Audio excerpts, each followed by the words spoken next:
غم کا پیکر ہے شبیر و شبر، دل پہ داغ یتیمی سجائے، غم کا پیکر ہے شبیر و شبر، جس کو دیکھو وہی رو رہا ہے، گھر امامت کا ماتم کدا ہے، جس کو دیکھو وہی رو رہا ہے، گھر امامت کا ماتم کدا ہے، پیشوا اٹھ گیا ہے جہاں کا، سونے سونے ہیں محراب و منبر، پیشوا اٹھ گیا ہے جہاں کا، سونے سونے ہیں محراب و منبر، کس خاموشی سے گھر بھی خدا کا آج مصروف آہو بھوکا ہے، فرش پر عرش کی ایک عطا ہے،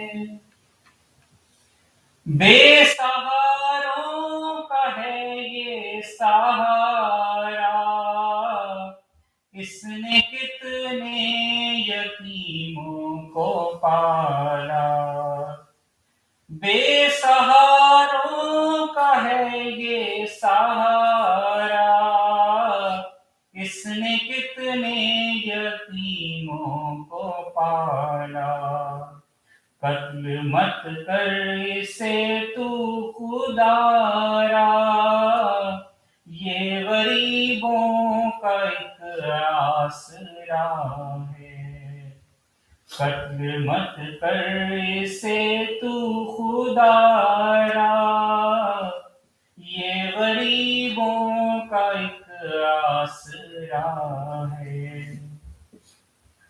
کیوں رلاتا ہے آل نبی کو، کیا بگاڑا ہے تیرا علی نے، کیوں رلاتا ہے آل نبی کو، کیا بگاڑا ہے تیرا علی نے، اس ستمگر سے ہاشم یہ پوچھو، کیا یہ اجر رسول خدا ہے، اس ستمگر سے ہاشم یہ پوچھو، کیا یہ اجر رسول خدا ہے، فرش پر عرش کی ایک عطا ہے، بھائی محمد وآل محمد صلی اللہ اللہم صلی علی محمد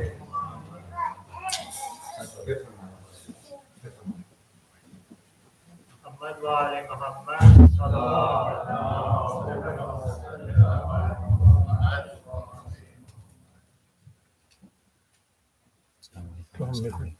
نعرہ تکبیر، نعرہ تکبیر، نعرہ رسالت، نعرہ رسالت، نعرہ حیدری، نعرہ حیدری، فاتحہ۔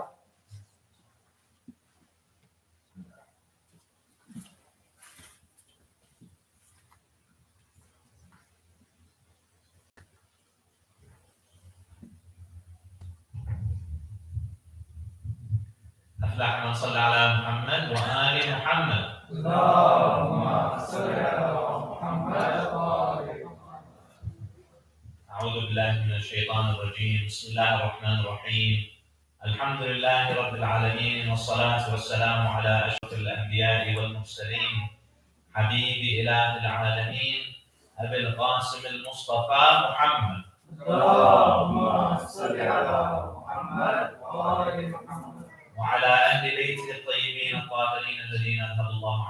قدس أهل البيت وطهرهم تطهيرا. اللهم صل على محمد وآل محمد. I begin in the name of the Almighty, the one who has created everything in utmost perfection, and may His peace and blessings be upon the greatest of His messengers, Muhammad sallallahu alayhi wa sallam. اللهم صل على محمد وآل محمد. And upon His pure and immaculate progeny.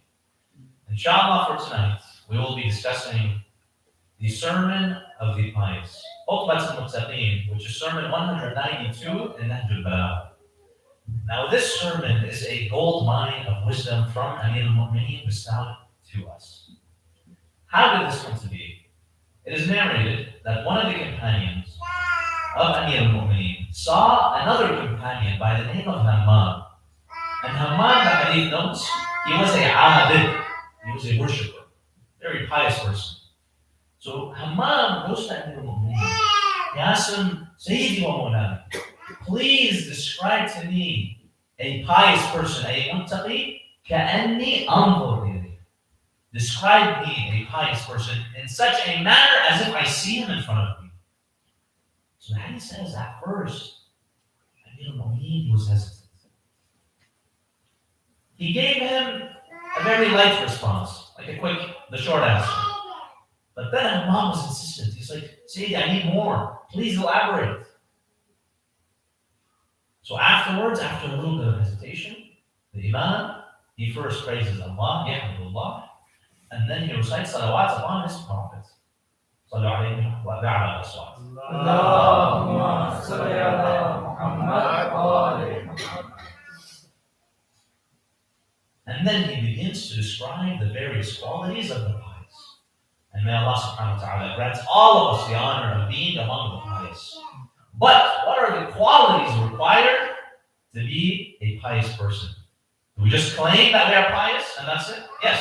To be a Muslim, to have that title, Muslim, all you have to do is do the Shahadatain. To be a follower of the Ahlul Bayt, one in name, all you have to do is claim to love them.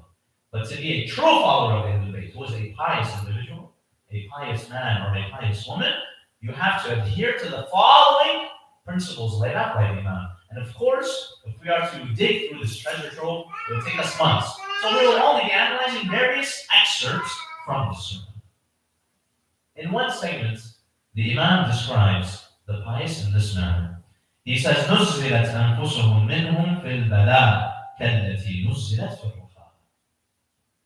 The Imam states that one of the qualities of the pious is that their submissiveness and their status with Allah, their relationship with Allah, is the same in times of calamities as it is in times of normalcy. You find many of us, our relationship with Allah is always what?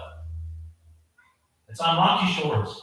Some days, when it's exam season, when it's tax season, we ask Allah for help, right? Other days when everything is fine, I'm comfortable, I have no problems, my mother-in-law is traveling, then that I say alhamdulillah. But the relationship with Allah is always what? Waning and waxing.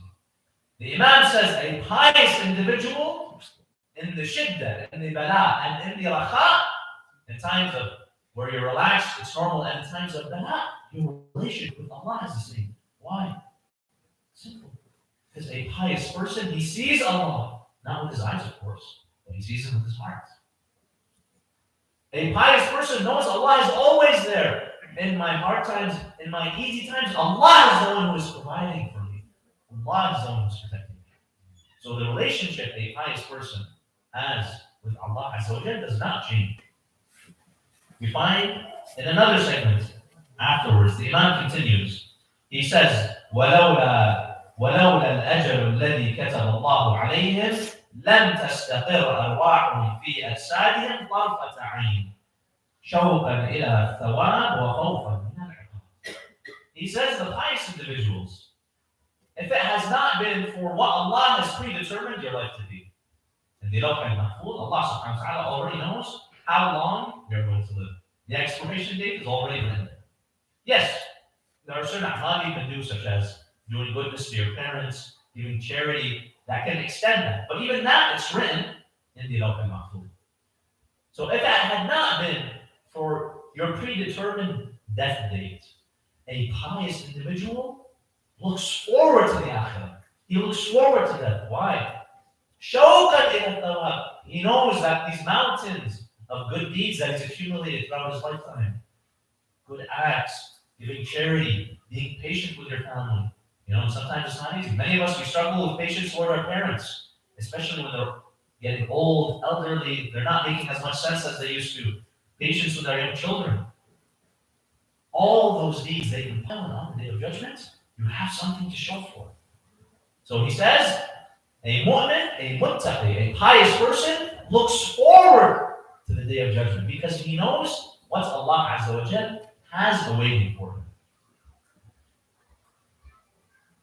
There's a beautiful hadith from the Ahlul Bayt that states, this dunya is what to a mu'min? As-sijn. That this life is like a prison to a mu'min. If you've ever seen a parrot or a bird trapped in a small cage, so if you look at, for example, conures, which are a type of parrots, they fly in the Amazon rainforest in Brazil on average 7 miles a day. So you imagine a bird of that caliber and that speed, right, at that distance, and you confine it to a very small cage. What's going to happen? It'll be depressed. It won't feel fulfilled. The same is with us in this dunya. A mu'min whose spirit is so grand and has such a high relationship with Allah, he or she feels constricted with this body in this dunya. And so a true pious person actually looks forward to the day in which their soul is freed and they reside in the true abode, the DAR-E-ZEHRA, and that is, inshallah, for the pious person, the Jannah. Sallu ala Muhammad wa ali Muhammad. اللهم صل على محمد وآل محمد. Then the Imam begins to state a pious individual's relationship with Allah Azza wa Jalla. He states, عَظَمَ الْخَالِقُ فِي أَنفُسِهِمْ فَصَغِرَ مَا دُونَهُ فِي أَعْيُنِهِمْ فَهُمْ وَالْجَنَّةُ كَمَنْ قَدْ رَآهَا. Powerful words by Amir al-Mu'mineen. He says, عَظَمَ الْخَالِقُ فِي أَنفُسِهِمْ. The stature that Allah occupies in your heart is great, so great to the point that everything else becomes insignificant. If you've seen, there are people who are in love, at the beginning of their relationship. They're so in love that everything else is not important. They're willing to travel to a different city, change careers, be on bad terms with everyone in their family because of that relationship, right? Because that relationship has so much grandeur now, everything else becomes insignificant. Well, a pious person has this kind of relationship with Allah. Show them mountain worth of gold. Show them the highest positions here on earth. That is insignificant compared to the amount of space Allah occupies in their heart. And there's a beautiful hadith from the Ahlul Bayt that says the heart is the abode of the human being. The hadith then continues and says, the heart of a pious person should only be the abode of Allah Azza wa Jalla. So don't let other things infiltrate your heart. Hubb al-dunya, hubb al-shuhra, sins, don't let that accumulate in your heart. Only have your heart as a space where Allah subhanahu wa ta'ala occupies. These are the descriptions of the pious individuals according to Amir al-Mu'mineen. And then he continues in Surah 192. صَبَرُوا أَيَّامًا قَصِيرًا أَعْقَبَتْهُمْ رَاحَةً طَوِيلًا. He says the pious people, they're patient for a short amount of time. And they will enjoy the rewards of that patience for a very long time. Look, my dear brothers and sisters, the amount that we're here, even if you live a long life, and inshallah we can all live long and healthy lives. You live till 100 years. Look at the amount of time that has elapsed on earth before your existence. It's said that earth is around 4.1 billion years. 4.1 billion years has existed before you. And the universe, they say, is around 7 billion years, so even more. And how many more thousands, millions, and billions of years will come after you? Your 100 years in these billions as well. It's a speck of dust, it's nothing. And yet, for the small amount of effort you have to put work in these 50, 40, 100 years, Allah will give you infinite rewards. Isn't that the sign of a merciful Lord? That for such a small amount of work, you will get infinite reward. So the Imam says, the pious, they're patient for just a few amount of times, a few days, so that inshallah they will gain an infinite amount of reward. A reward that you will never tire of. And that's what's amazing about the heavenly abode. You'd think, if I stay there forever, if I'm in heaven for an infinite amount of time, would I get bored? We say this because our intellect is very limited. If we could only understand the amount of pleasures and what Allah subhanahu wa ta'ala has awaiting for us, we would go insane. One hadith states that Allah subhanahu wa ta'ala, every Thursday night in heaven, doubles your wisdom and knowledge in heaven. And the amount of knowledge you have is correlated with how much you can experience this life, how much you can enjoy it. Right? The enjoyment of a toddler is different than the enjoyment of an adult, because they understand this. Their intellect is limited. So forever and ever, infinitely throughout time, you will be enjoying the reward of what? Just a couple of years ago. That's all the work you have to put in. This is the sign of what? A truly merciful Lord. And then Amir al-Mu'mineen, peace be upon him, he continues. He says, أَرَادَهُ الدُّنْيَا فَلَمْ يُرِدُهَا. The dunya wanted them. See, there are people where they chase after the dunya, right? But what happens, as the hadith states, when you chase after the dunya begins to run away, right? The promotion is always around the corner, right? That big house is always unattainable. But the pious people, Allah subhanahu wa ta'ala sets the dunya loose on them. The dunya begins to chase them. But what does a pious person do? The pious person says, I don't want the dunya. Yes, you could have good things in this dunya, but you're not attached to it. That's the difference. You could have a big house, a nice car, nice clothes, but you're not attached to it. You don't let these things own you. You own them. That's the difference. There's some people, if one scratch falls on his Bugatti, what happens? His mood is ruined for the week. Well, you're the slave of the car in this instance, because you're letting some metal dictate how you feel and how you think. You think you own the car, but the car owns you. So the pious people, the dunya is set loose after them, but yet they tell the dunya, no, we don't want you. Then the Imam continues. He gives a description of what the pious people do during the night and what they do during the day. He says, أَمَّا اللَّيْلِ. As for the night, what do the pious people engage in? فَصَافُونَ أَقْدَامَهُ. They're standing on their feet. Doing what? The tahajjud prayers, right? They're standing on their feet in ibadah, in worship, doing the nightly prayers. And then it continues, تَعْلِينَ لِأَجْزَاءِ الْقُرْآنِ. Reciting the Surah Al-Quran. My dear brothers and sisters, have we done justice towards this Quran? I remember once I was in class in college. The professor asked how many of you have seen all 7 books of the Harry Potter series. Around 75% of them raised their hands. And who's the author of Harry Potter? Some lady called J.K. Rowling. Then the professor asked, how many of you have read the Bible? Maybe 3 hands went up. So you think if J.K. Rowling is so interesting, people would want to read all 7 of her works. Wouldn't you want to read what God has said in one book? God didn't take too long. He said one book. He could have said 7. He could have said 70. But God just wanted to summarize the essential life teachings in one book. Now, of course, that's not the Bible. We believe it's the Quran. The Quran is one book that Allah subhanahu wa ta'ala sent us. Quran said 600 pages. Have we done justice towards this Quran? Especially now in the nights of the Al-Qadr. Now in the nights of Shah Ramadan. This is a time where we rekindle our relationship with the Quran. Inshallah, in future nights, we'll be discussing one night delegating that specifically for the Quran. Or is our Quran just sitting on the shelf collecting dust? And after we read it and we comprehend it, are we implementing the laws and the concepts and the morals of the Quran in our lives? Or is it just something we memorize and like a parrot we repeat?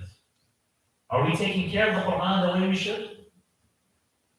So the pious person at night, he's in ibadah, he's in worship, he's reading the Quran.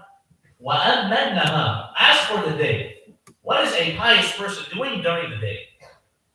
Amir al-Mu'mineen states, وَأَمَّا النَّهَارَ فَحُلَمَاءٌ. It's very interesting that the Imam used these two qualities interspersed together.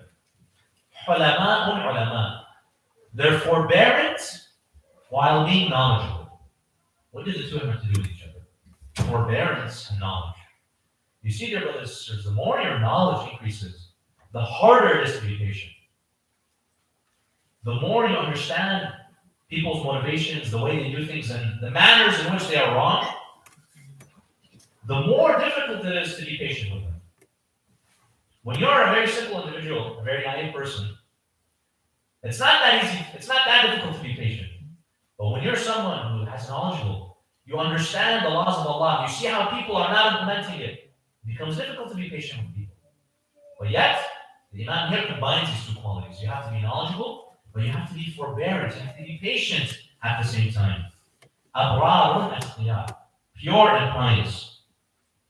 أتبراهم الخوف بل القداح ينظر إليهم الناظر فيحسبهم مرض. Their fear of Allah has made them so skinny. People, when they look at them, they think they're sick. And you find that what did we say was his diet? Stale bread that he would use his knee to break, some salt. To the point that when he was offered yogurt in addition to this, he would not accept. That was too much for him. So people, when they see the pious individual, they might even think he's sick from how pale he is. But the Imam says, this person is not sick. In fact, this person is the healthiest of them all because of the relationship that they have with Allah.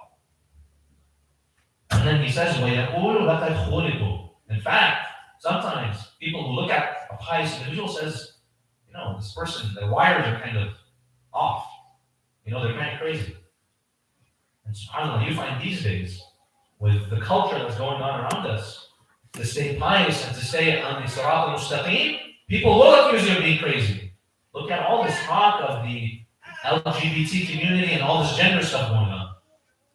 You can wake up in the morning a man, at night you go to sleep a woman, tomorrow in the middle of the day you're something in between, and then the next day you wake up, you're an animal, a fruit. What is this? And if you even try to even say something about this, they want to cancel you. They accuse you of being wrong. I remember I saw this video, it's satire, but it shows a point. Of someone, he's a YouTuber who does pranks. He wants to offer comedy and entertainment for his viewers. So he goes inside with his cameraman into a library. So a lady immediately comes out and says, no filming is allowed here in the library. You know what he says? He's very smart. He says, I identify as a camera. She shut up. She didn't say it. She said, okay. Now let me ask you this. You think she really accepted that? A bogus talk? Well, obviously she knows it's nonsense. But what's she afraid of? She's afraid of being counseled. She knows it's nonsense, but she can't say anything. These days, if you're normal, they accuse you of being crazy. And if you're crazy, that's the norm. So the idea says that yes, sometimes people might accuse you of being crazy. Why are you so strict with your religion? Why do you pray every day? What is all? As long as you know that this is what Allah subhanahu wa ta'ala has wanted, your goal is to please Allah, not people. Because you're never able to please people. You can please Allah Azza wa Jalla, but you can never please people. And then the Imam continues. He says, a pious individual, يُمْسِي وَهَمُّهُ الشُّكْرِ وَيُصْبِحُ وَهَمُّهُ الذِّكْرِ. When a pious person goes at night to sleep, what's his hand? What's his concern? He says, ash-shukr. Before you go to sleep tonight, my dear brothers and sisters, before you go to sleep, reflect upon your day. Reflect upon all the blessings Allah subhanahu wa ta'ala has given you in order for you to enjoy this day. There's another hadith from Amir al-Mu'mineen in which he says, نِعْمَتَانِ مَجْهُولَتَانِ. There's two blessings that are always ignored until you lose them. What are they? As-sahhatu wal-aman. Health and security. If you, dear brothers and sisters, feel like you're not in a good place right now, just ask someone who has recently recovered from cancer. And I have a relative who recently, alhamdulillah, has recovered from cancer. May Allah subhanahu wa ta'ala protect you all from this evil ones. This person Even though they were still tired, they were still not in a very good state. I asked them, how are you feeling these days after remission? All they could say was, Alhamdulillah, I feel so happy to have my health came back. Yes, my hair's growing out, I'm regaining my strength, but just the fact that I know I'm healthy, that means a lot to me. Your brothers and sisters, would you trade your health for any amount of money? If I were to tell you, I'll take your eyes from you, you'll be blind for the rest of your life, but I'll offer you $1 million, would you accept? Would you accept? What about 10 million? Would you accept? $10 million. Go buy a Lamborghini today and be set for life. And that's just one organ. The blessings that Allah subhanahu wa ta'ala has bestowed for you in your health are innumerable. No amount of money can compensate that. And also your security. Alhamdulillah, we live here in a very secure nation. I think Westchester is also a good area, right? So alhamdulillah, we have security. We have many dear brothers and sisters in our home countries and different nations who are suffering. Look at our fellow brothers and sisters in Myanmar. How much injustices are they observing? So we have the best of blessings, alhamdulillah. So tonight, before you go to sleep, just reflect upon all the blessings that you have. The opportunities you have here in terms of job opportunities, school, education, the opportunities your kids have. When you go to sleep, just reflect upon all the opportunities you have. And then the Imam says, a pious person, when they wake up, what's on their mind? What's their concern? That today is going to be a God-centered day. The center of my life is Allah Azza wa Jalla, and everything is peripheral. Everything is secondary. The problem is, when your main concern in life is what? Work, business, work. Like we said last night, some people are only occupied with work. God becomes secondary. What's the problem with that? Sometimes, if you can make more money by scamming people, you'll do it. Right? Because work is your priority. Money is your priority. But if you make Allah Azza wa Jalla your priority in life, you wake up in the day and you remember Allah, and constantly throughout the day, you're doing dhikr of Allah, you'll have a God-centered life. Therefore, such a thought would not even cross your mind. To abuse people, to exploit people, to scam people, to do fraud. This kind of stuff would not even occur to your mind. Such are the qualities of a pious individual. And then the Amir continues. إن استضعفت عليه نفسه فيها تكره لم يعطها سؤلها فيما تحب.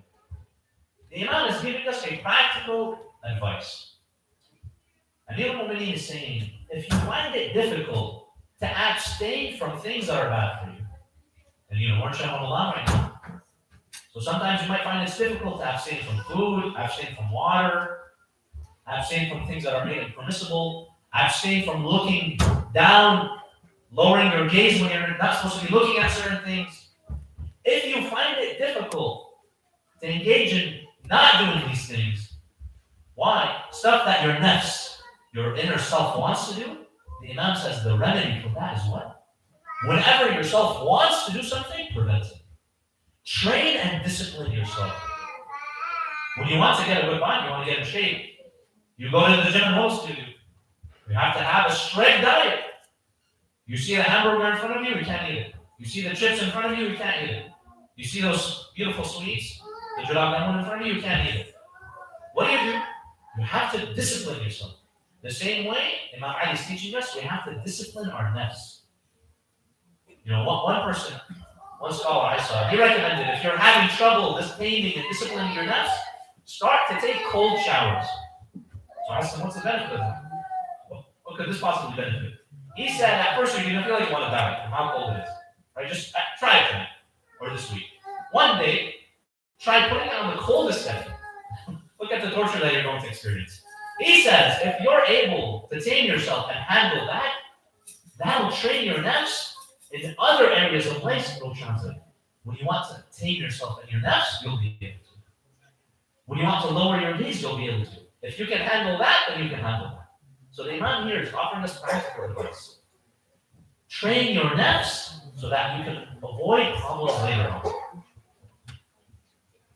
And then the Imam describes another very important trait of the pious individual. But before that, Allah sallallahu ala Muhammad wa ali Muhammad.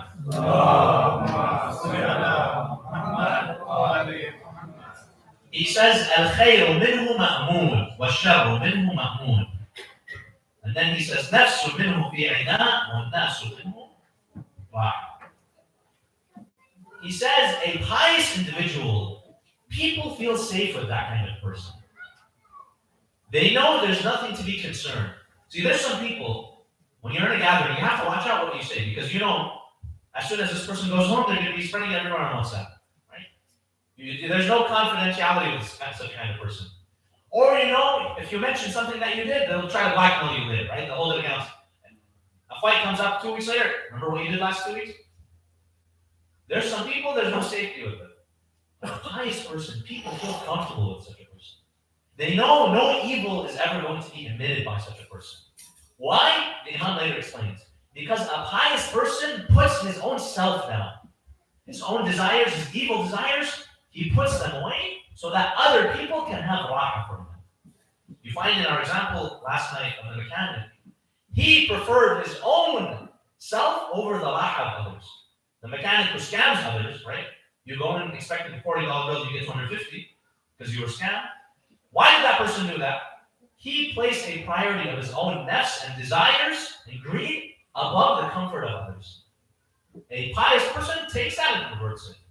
He places the comfort of others over his own nafs. Therefore, a pious person will never defraud you. You have nothing. If you are a business partner with a pious person, you have nothing to fear. Such a person will never rip you off. If you're married to a pious person, this person will observe all their marital rights, all their marital responsibilities. They'll respect you and honor you and dignify you. If you have pious children, they'll give you the utmost respect. They're not going to be one of those children that you're 85 and after raising your children and spending all this time and investing in them, they'll put you in a nursing home. That's not what a pious child does. A pious person places their own comforts under that of the comfort of others. And that's how they reach such high levels of taqwa. And then the Imam continues. يَعْفُو عَمَّنْ ظَلَمَهُ. He forgives whoever has a person. Some of us, you know, we hold on to grudges. We can't let go. But honestly, grudges and anger are what? Just poison for your own self. Letting go, forgiving, is better for that person and for you. It cleanses your soul. وَيُعْطِي مَنْ حَرَمَهُ. He gives and he provides even for the person that denied him. What's the prime example of this that we can find today? It's Imam Hussein and Karbala. You know, Imam Hussein initially, he had access to the waterways, right? The Nahar, the river of the Furat. And then after Al-Hur and his army came, they took access.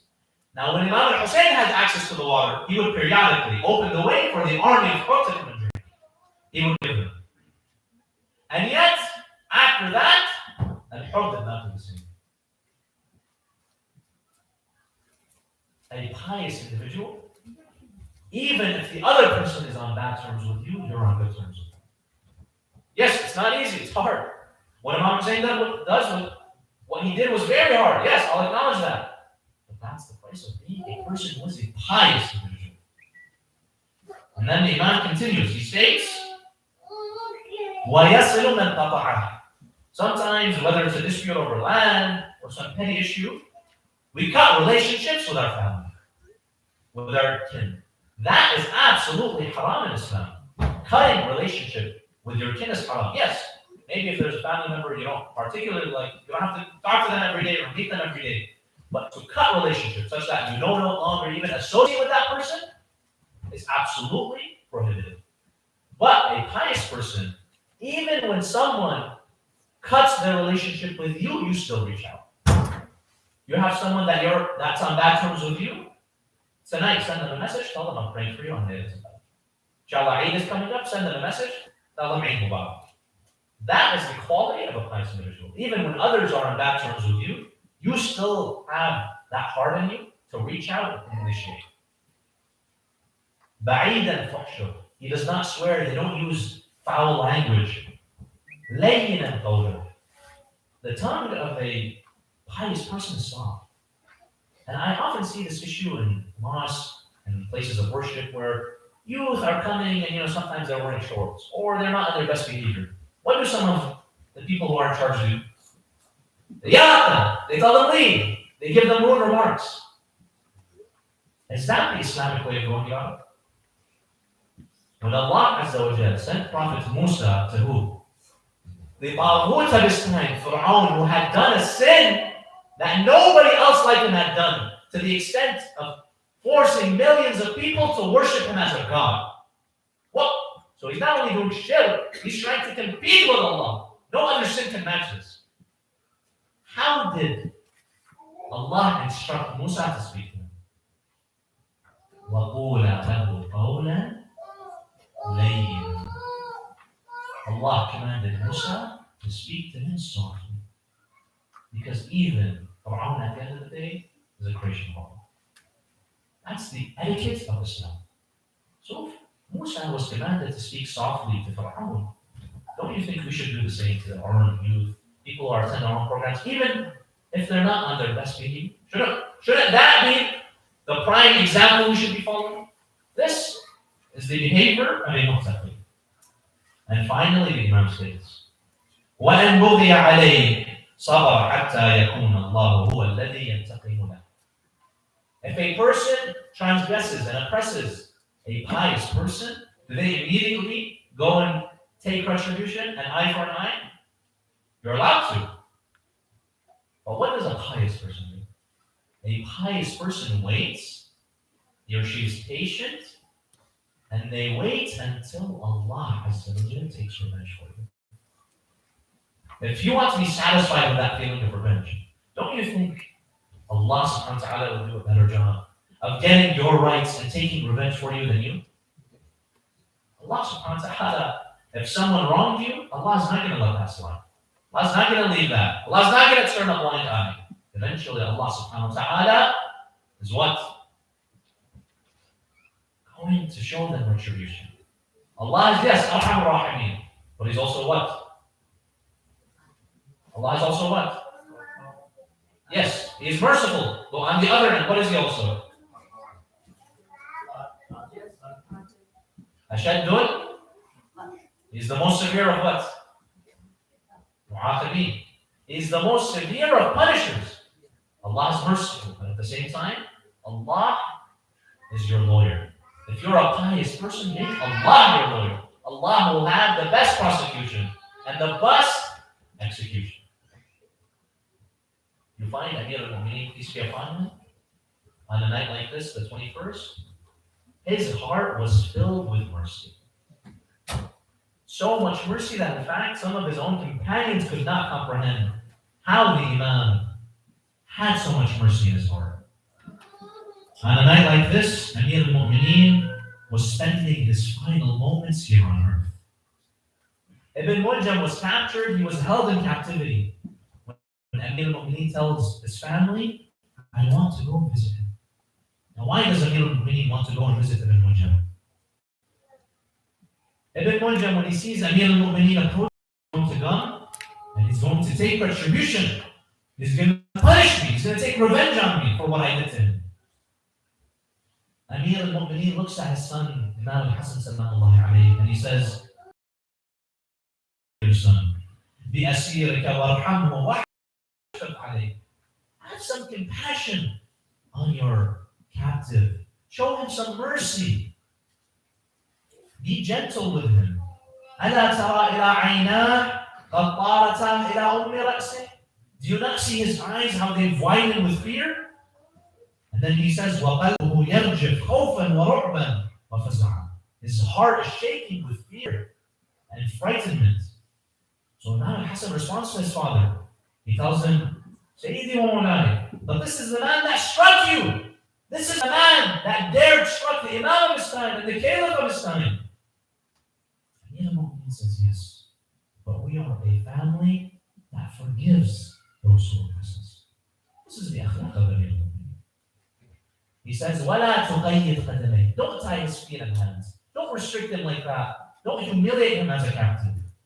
Give him wood, give him water. And he says, if I die, strike him once. ضَرْبَةٌ بِضَرْبَةٍ. Don't do more than that. Don't try to exact punishment and revenge, cutting him up into pieces, torturing him. No. ضَرْبَةٌ بِضَرْبَةٍ. And he says, and if I live, I will be the one to decide if I punish him or if I forgive him.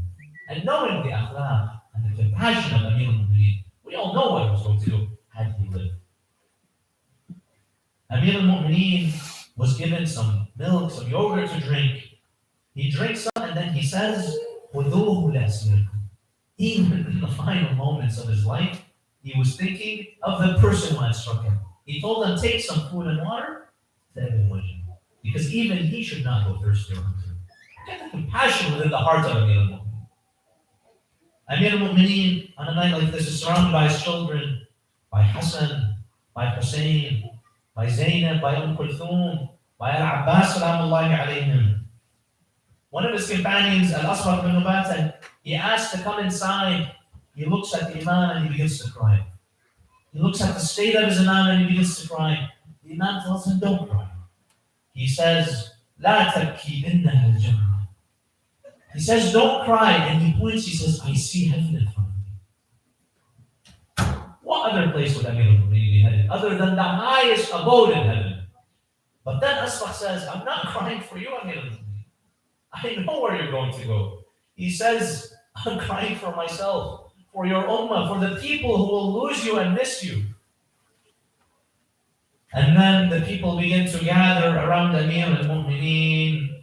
He begins to say, سَلُونِي قَبْلَ أَن تَفْقِدُونِي وَخَفِّفُوا سُؤَالَكُمْ لِمُصِيبَةِ إِمَامِكُمْ. He says, ask me before you lose me, and ask lightly because of your Imam's tragedy. Muhammad ibn Hanafi on the 21st, he says, Amir al-Mu'mineen gathered his family, his cousins, his children. And he says, Allah khalifati alaykum wa huwa hasbi wa ni'mal wakeel. Allah is my Khalifa upon you when I leave. And then Amir al-Mu'mineen began to give his final will to everyone. Muhammad ibn al-Hanafiya says the Imam became very ill. The poison had spread throughout his body. He says his foot was red, meaning that the poison had circulated throughout all his body. The Imam began to sweat. He asked him, why are you removing the sweat from your forehead? He says, I heard Rasulullah one day say, if death approached a mu'min, he will be sweating from his forehead. And then the Imam says, أحسن الله لكم العزاء وإني منصرف عنكم وراحل في ليلتي هذه. May Allah accept your condolences, for I am leaving tonight. And then he looks at his son Imam al-Hassan. He says, my son Hassan, when I die, wash me. Put me in my kafan. Put on my hanut, the hanut of Rasulullah sallallahu alayhi wa alayhi. He says, then put me on a bed and carry me from the back of the bed. What about the front? He says, two angels will come and carry the front of the bed. They will go to a desert. They will reach an area where they will stop. So begin to dig in that area. You will see a grave prepared for me from the time of Adam and Noah, and bury me there. He says, and pray on my body. And then when you recite the takbir, Allahu Akbar, recite it 7 times. This is even though whenever a Muslim dies, my dear brothers and sisters, we only recite it 5 times, the takbir upon their body. However, the only exception was for Amir al-Mu'mineen. They recited the takbir on his prayer 7 times, and one other person from his progeny, and that's Imam al-Mahdi Ajjalallahu Ta'ala Farajuhu Sharif, who will also receive 7 takbir. And then he looks at his sons and says, Ya Aba Muhammad wa ya Aba Abdullah. He looks at Imam Hassan and Imam Hussein and he says, Isbira hatta yahkum Allah wa huwa khayrul hakimin. Then he says, be patient and wait for the justice of Allah, for Allah is the best of judges. And then he looks at Imam al-Hussein and he says, Ya Aba Abdullah, anta shahidu hadhihi al-ummah. فَعَلَيْكَ بِتَقْوَى اللَّهِ وَاصْبِرْ عَلَى بَلَائِهِ. He looks at Imam al-Hussein and he says, you are the martyr of this nation. So be patient upon what Allah has willed for you. And then the Imam, he takes a short nap for an hour and then he wakes up. ثُمَّ أَغْمَى عَلَيْهِ سَاعَةً وَفَاقٍ. And then he said, هذا رسول الله وعمي حمزة وأخي جعفر. He wakes up, he says, I see Rasulullah, I see my uncle Hamza, I see my brother Ja'far al-Tayyar. وَيَقُولُونَ عَجِّلْ قُدُومَكَ إِلَيْنَا. They say, hasten your appearance to us. And then the Imam says, وَعَلَيْكُمُ السَّلَامِ يَا مَلَائِكَةَ رَبِّي. He sees the angels circumambulating them, he tells them his salams. And then he says, وَلِمِثْلِ هَذَا فَلْيَعْمَلِ الْعَامِلُونَ. He looks at the heaven, he looks at the abode, and he says, this is what the pious people should strive for, this heaven. At this point, the Imam is seeing it with his own eyes. He says, إِنَّ اللَّهَ مَعَ الَّذِينَ اتَّقَوْا وَالَّذِينَ هُمْ مُحْسِنُونَ. Allah will be with those who are pious and with those who do good. And then he sweated some more and said, أَشْهَدُ أَنْ لَا إِلَهَ إِلَّا اللَّهِ وَأَشْهَدُ أَنَّ مُحَمَّدًا رَسُولُ اللَّهِ. He faced the Qibla, he brought his hand down, he closed his eyes, and his blessed soul departed from his body. O believers, recite with me, وَعَلِيَّا وَعَلِيَّا وَعَلِيَّا وَعَلِيَّا وَعَلِيَّا وَعَلِيَّا وَإِمَامًا وَمَظْلُومًا وَشَهِيدًا. اللهم انا نسالك وندعوك باسمك العظيم الاعظم الاجل الاعز الاكرم يا الله. My dear brothers and sisters, let us raise our hands on this blessed night where our actions are multiplied by 1,000-fold. Let us raise our hands in dua and beseech Allah in this blessed verse 5 times. بسم الله الرحمن الرحيم. عما يجيب المضطر إذا دعاه ويكشف السوء. عما يجيب المضطر إذا دعاه ويكشف السوء. عما يجيب المضطر إذا دعاه ويكشف السوء. عما يجيب المضطر إذا دعاه ويكشف السوء. عما يجيب المضطر إذا دعاه ويكشف السوء. اللهم اكشف عنا العذاب إنا مؤمنون. And for the souls of those who have attended, let us all recite Surah Al-Mubarak Al-Fatiha. Before that, a loud salawat. اللهم صل على محمد.